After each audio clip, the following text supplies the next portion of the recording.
পক্ষে শিক্ষা জাতির মেরুদণ্ড নয়। যে শিক্ষায় মানুষকে চোর বানায়, ডাকাত বানায়, হত্যাকারী খুনি বানায়, তার ফলাফলে তারা জেলখানায় যায়, ওই শিক্ষা জাতির মেরুদণ্ড নয়। যে শিক্ষা মানুষের নৈতিক চরিত্র পরিবর্তন করে, আল্লাহর ভয় অন্তরে সৃষ্টি করে, সেই শিক্ষা হচ্ছে জাতির মেরুদণ্ড, সেই শিক্ষা হচ্ছে জাতির প্রথাগত।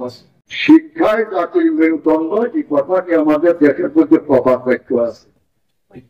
পাঠ্যপক্ষে শিক্ষা জাতির মেরুদণ্ড নয়।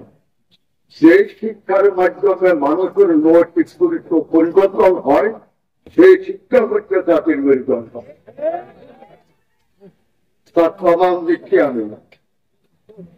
এই ৫১ বছর দেশ শাসন যারা করেছিল তারা তো সবাই শিক্ষিত ছিল। তারা জেলখানায় কেন গেছে? চুরি করার কারণে গেছে, জাতীয় সম্পদ আত্মসাৎ করার কারণে গিয়েছে, ডাকাতি করার কারণে গিয়েছে, খারাপি হত্যা হত্যারা চিন্তায় রাহাজানি দর্শন করার কারণে গিয়েছে, পরিশ্রমের কারণে তারা জেলখানায় গিয়েছে, অথচ তারা ছিল শিক্ষিত। সুতরাং যে শিক্ষায় মানুষকে চোর বানায়, ডাকাত বানায়, হত্যাকারী খুনি বানায়, তার ফলাফলে তারা জেলখানায় যায়, ওই শিক্ষা জাতির মেরুদণ্ড নয়। বাংলাদেশের ৫৩ বছরের মধ্যে বড় সমস্যা ছিল এটাই। এই ছাত্র আন্দোলনের পক্ষ থেকে, ইসলামী আন্দোলনের পক্ষ থেকে আমরা বলতে চাই, শুধু শিক্ষায় জাতির মেরুদণ্ড নয়, যে শিক্ষা মানুষের নৈতিক চরিত্র পরিবর্তন করে, আল্লাহর ভয় অন্তরে সৃষ্টি করে, সেই শিক্ষা হচ্ছে জাতির মেরুদণ্ড, সেই শিক্ষা হচ্ছে জাতির প্রথাগত। ২য় নম্বরের কথা, আমাদের দেশের মধ্যে একটা স্লোগান আমরা শুনতে পাচ্ছি, সত্যের শাসন চাই, আল্লাহ আল্লাহর আইন চাই। এই কথাটি, এই স্লোগানটি সত্যিকারে কিন্তু ইসলামের স্লোগান নয়। ইসলামের স্লোগান নয়। সৎ এবং খোদাসু আল্লাহ ভিন্ন। একজন খ্রিস্টান কিন্তু সৎ হয়, একজন বৌদ্ধ সৎ হয়, চুরি করে না, ডাকাতি করে না, আত্মসাৎ করে না, সে সৎ হয়, কিন্তু সে খোদাবিরু হয় না। কি হয় না? খোদাবিরু হয় না। আর খোদাবিরু যদি হয়, সে অবশ্যই সৎ হবে। সৎ হইলে খোদাবিরু হওয়া জরুরি নয়। আর আল্লাহর আইন নয়, ইসলামের আইন। সত্যি কি আল্লাহ পবিত্র কোরআনের আয়াতের মধ্যে বলেছেন, ওয়ারাদিতু লাকুমুল ইসলামা দীনা, আমি ইসলামের উপরে রাজি হয়েছি। এই কথাটা কোরআনের কথা। এই জন্য আমাদের স্লোগান হবে, আল্লাহর আইন নয়, ইসলামের আইন চাই, খোদাদের লোকের শাসন চাই। যদি নাকি আল্লাহর আইন চাই, তখন সুন্নাত, ইজমা, কিয়াসের দ্বারা যে আইনগুলো রচিত হয়েছে এগুলা থাকে না। দ্বিতীয়, সত্যের শাসন যদি হয়, তখন সত্য কখনো ইসলামকে মানবে না।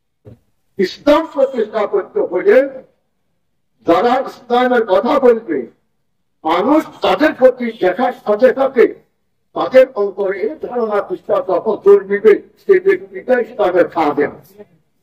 এই ব্যক্তিটাকে ইসলামের কি খাদেম। এই বিশ্বাস ধারণা যার প্রতি সৃষ্টি হবে, এই ব্যক্তি ইসলামের খাদেম। ওই ব্যক্তি তারা ইসলাম হবে। আর ইসলামের কথা বলি, মাথার তালু থেকে পায়ের তালু পর্যন্ত ইসলামের একমাত্র নয়, অথচ আমি ইসলামের কথা বলতেছি, তখন মানুষ বলবে এই লোকটা বাস্তবে ইসলামের খাদেম নয়, ইসলামকে নিয়ে ব্যবসা করতেছে। এর দ্বারা ইসলাম অলৌকিক হবে, ইসলাম উপকৃত হবে না। কিন্তু আমার মাথায় টুপি রাখা, মুখে দাড়ি, সুন্নত তরিকার লেবাস পরিধান, পোশাক করা, ব্যবহার করা, বিশ্বাস করা, এগুলাকে ভাতা দেওয়ার মতো ক্ষমতা কারো নেই। টুপি রাখছি, ভাতা দেওয়ার ক্ষমতা কারো নাই। দাড়ি রাখছি, ভাতা দেওয়ার ক্ষমতা কারো নাই। তেলাওয়াত করতেছি, নামাজ পড়তেছি, আমি সুন্নত তরিকার লেবাস পরিধান করতেছি, এইগুলার ব্যাপারে ভাতা দেওয়ার ক্ষমতা কারো নেই। ঠিকানা দেওয়া সম্ভব নয়। কিন্তু রাষ্ট্রীয় পর্যায়ে ইসলাম প্রতিষ্ঠা করতে গেলে দেশ এবং আন্তর্জাতিক পর্যায়ে একটা দুটা নয়, লক্ষ লক্ষ ভাষা সেখানে আসে করতে। যে ব্যক্তি ইসলামের কথা বলে তার মাথার তালু থেকে পায়ের তাল পর্যন্ত ইসলাম এবং সুন্নতকে প্রতিষ্ঠা করতে পারতেছে না, সে প্রতিষ্ঠা করার মতো কোনো বাধা নাই, সেটা বাস্তবায়ন আমি করতে পারতেছি না। চাকরির পর্যায়ে ইসলাম প্রতিষ্ঠা করার মধ্যে হাজারো বাধা আছে, সেই বাধা দূর করি কেমন করে আমি ইসলাম বাস্তবায়ন করবো, এক বছর আপনার কথাই দিয়ে দিয়েছি। তাতে তারা ইসলাম হবে না, ইসলাম নামে ব্যবসা হবে।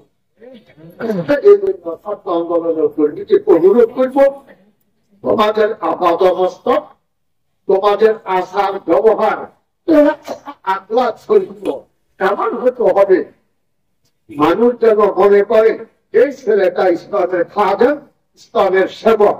এই আস্থা যদি অর্জন করতে পারো, অল্প সংখ্যক ছাত্র দিয়ে এই দেশের মধ্যে ইসলাম বাস্তবায়ন হবে। আর যদি তার বিপরীত হয়, লক্ষ ছাত্র দিলেও কিন্তু আমাদেরকে মানুষ ইসলামের ব্যবসায়ী করবে, খাদেম করবে না, আমার দ্বারা ইসলাম প্রতিষ্ঠা হবে না। কিন্তু এই জন্য তোমাদেরকে আখলাক অর্জন করার জন্য বলতেছি, সমাজের কর্মকরী মানুষের আস্থা অর্জন করার জন্য বলতেছি।